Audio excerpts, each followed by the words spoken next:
Hi అండి, నమస్తే. ఈరోజు మన కిచెన్లో సంక్రాంతి స్పెషల్ జంతికలని చాలా ఈజీగా ఎలా ప్రిపేర్ చేసుకోవాలో ఈ వీడియోలో మీకు చూపిస్తాను. ఇవి తయారు చేయడానికి ఎక్కువ టైం పట్టదండి. చాలా తక్కువ టైంలో సింపుల్గా ప్రిపేర్ చేసుకోవచ్చు. చాలా క్రిస్పీగా ఉంటాయి. పిల్లల నుంచి పెద్దవాళ్ళు కూడా ఇష్టంగా తింటారు.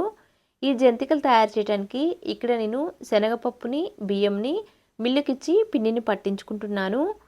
ముందుగా ఈ జంతికలు తయారు చేయడానికి పిండి కావాలి కాబట్టి ఒక గిన్నె తీసుకొని గిన్నెలోకి బియ్యం పప్పు అన్నీ కూడా కొలిచి తీసుకోవాలి. ఇక్కడ నేను 4 గ్లాసుల వరకు రేషన్ బియ్యంని తీసుకుంటున్నాను. 4 గ్లాసుల రేషన్ బియ్యంకి 2 గ్లాసుల వరకు శనగపప్పును తీసుకున్నాను. కావాలి అంటే మరో గ్లాస్ పప్పునైనా తీసుకోవచ్చండి. ఇక్కడ నేను 4 గ్లాసుల రేషన్ బియ్యంకి 2 గ్లాసుల శనగపప్పును తీసుకున్నాను. ఇప్పుడు ఒకసారి కలిపిన తర్వాత డబ్బాలో వేసి మిల్లుకిచ్చి పిండిని పట్టించుకుంటున్నాను. ఒకవేళ అంత టైం లేదనుకుంటే మార్కెట్లో దొరికే పొడి బియ్య పిండి అలాగే శనగపిండిని తీసుకొని ఒక గ్లాస్తో కొలిచి తీసుకోవచ్చండి. కాకపోతే ఇలా పట్టించుకొని చేసామంటే జంతికలు ఎక్స్ట్రా క్రిస్పీగా ఉంటాయి. ఇప్పుడు మిల్లు నుంచి పిండి వచ్చిన తర్వాత ఖచ్చితంగా జల్లించిన తర్వాత మాత్రమే జంతికలు తయారు చేసుకోవాలండి. వీటితో పాటే కావాలి అంటే ఒక పిరికెడు మినపగుండ్లు కూడా వేసి పిండి పట్టించుకోవచ్చు. ఇక్కడ నేను శనగపిండి, బియ్యం మాత్రమే తీసుకున్నాను. ఇప్పుడు జల్లించిన పిండిని కలుపుకోవడం కోసం ఒక వెడల్పుగా ఉండే పాత్రలో పిండిని వేశాను.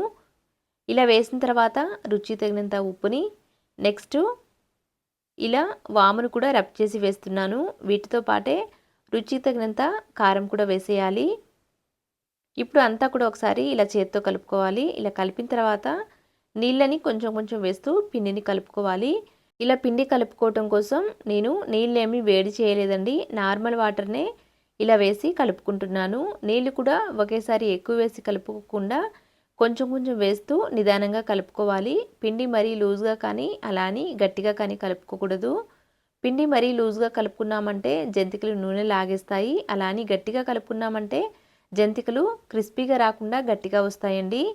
పిండిని అంతటిని కూడా ఒకసారి ఇలా కలిపిన తర్వాత పైనుంచి కొంచెం నెయ్యిని వేశాను. నెయ్యి వేసి మరొకసారి అంతా కూడా చక్కగా కలిపేసేయాలి. ఇక్కడ చూడండి, పిండి వీడియోలో చూపిస్తున్న విధంగా కలుపుకోవాలి. నెక్స్ట్ ఇప్పుడు జంతికల గొట్టంకి నూనెని అప్లై చేసి ఆ తర్వాత తగినంత పిండిని ఇలా జంతికల గొట్టంలో పెట్టేసేయాలి. పిండి కలుపుకునేటప్పుడే స్టవ్ మీద నూనె పెట్టానండి. నూనె కూడా ఈలోపు బాగా వేడి ఉంది. నూనె చక్కగా వేడైన తర్వాత మీడియం ఫ్లేమ్లో పెట్టి జంతికలు వేసుకోవాలి.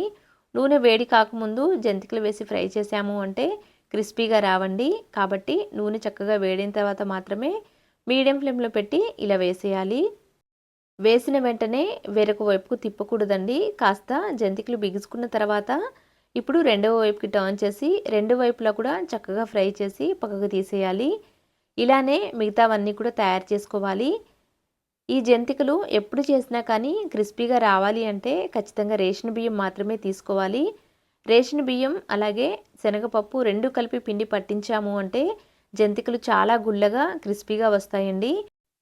ఇక్కడ చూడండి, వీడియోలో చూపిస్తున్న విధంగా ఇలా కాస్త రంగు మారిన తర్వాత ఇప్పుడు పక్కకు తీసేస్తున్నాను. ఇలానే మిగతావన్నీ కూడా ఫ్రై చేసి తీసుకోవాలి. ఇలా ప్రిపేర్ చేసిన జంతికలు కనీసం 15 నుంచి 20 రోజుల పాటు నిల్వ ఉంటాయండి. పిల్లల నుంచి పెద్దవాళ్ళు కూడా చాలా ఇష్టంగా తినేస్తారు. ఇక్కడ చూడండి, మొదటిసారి వేసిన జంతికలు తీసిన తర్వాత మళ్ళీ నూనె కొద్దిసేపు వేడి చేయాలి. నూనె వేడైన తర్వాత మాత్రమే మళ్ళీ రెండవసారి జంతికలు వేయాలి. ఇలా నూనె వేడైన తర్వాత మాత్రమే జంతికలు వేసి ఫ్రై చేసాము అంటే జంతికలు గుల్లగా చాలా క్రిస్పీగా వస్తాయండి. ఇలానే మిగతావన్నీ కూడా తయారు చేసి తీసుకోవాలి.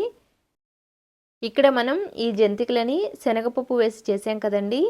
కావాలి అంటే మినపగుండ్లు కూడా వేసి ప్రిపేర్ చేసుకోవచ్చు. ఆ మినపగుండ్లు వేసి ప్రిపేర్ చేసిన జంతికల రెసిపీ మన ఛానల్లో ఉంది. కావాలి అంటే ఒకసారి చెక్ చేయండి.